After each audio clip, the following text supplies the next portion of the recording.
السلام علیکم، میں ہوں محمد لیاقت عمر اور آپ دیکھ رہے ہیں سر سبز پاکستان 786۔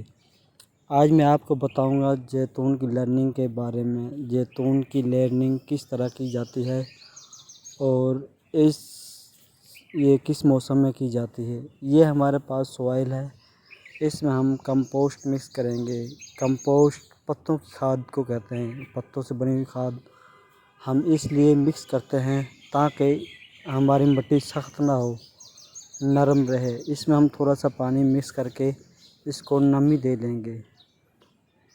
یہ تھوڑی سی نمی دینے کے بعد ہماری یہ مٹی تیار ہو گئی ہے۔ اب ہم اس کو بول میں ڈالیں گے اور اب ہم آپ کو بتائیں گے لرننگ کس طرح کی جاتی ہے۔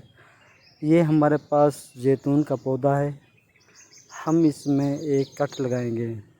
کٹ ہم 1 سے 1.5 انچ کا لگائیں گے اور اس کا بکل اتار لیں گے۔ یہ ہم لرننگ جون جولائی میں کرتے ہیں، برسات جب ہوتی ہے۔ یہ برسات کے موسم میں لرننگ کرنے کے بہت زیادہ چانس ہوتے ہیں۔ یہ ہم نے کٹ لگایا اور یہ ہم مٹی لگا لی جو ہم نے تیار کی تھی۔ اس پہ ہم یہ ململ کا کپڑا باندھیں گے۔ یہ ململ کا کپڑا باندھنے کے بعد ہم اس پر یہ شاپر لگائیں گے، مومی کاغذ۔ یہ ہم اس لیے لگاتے ہیں تاکہ ہماری مٹی میں نمی برقرار رہے اور ہماری جڑیں جلدی چلنا شروع ہو جائیں۔ یہ شاپر لگانے کے بعد ہم اس پر اچھی طرح دھاگا باندھ دیں گے۔ یاد رہے دھاگا دونوں طرف سے سخت باندھنا ہے اور اوپر بھی لپیٹ دینا ہے تاکہ اس میں نمی برقرار رہے۔ یہ تقریباً ہمارا یہ 2-2.5 مہینے میں تیار ہو جائے گی۔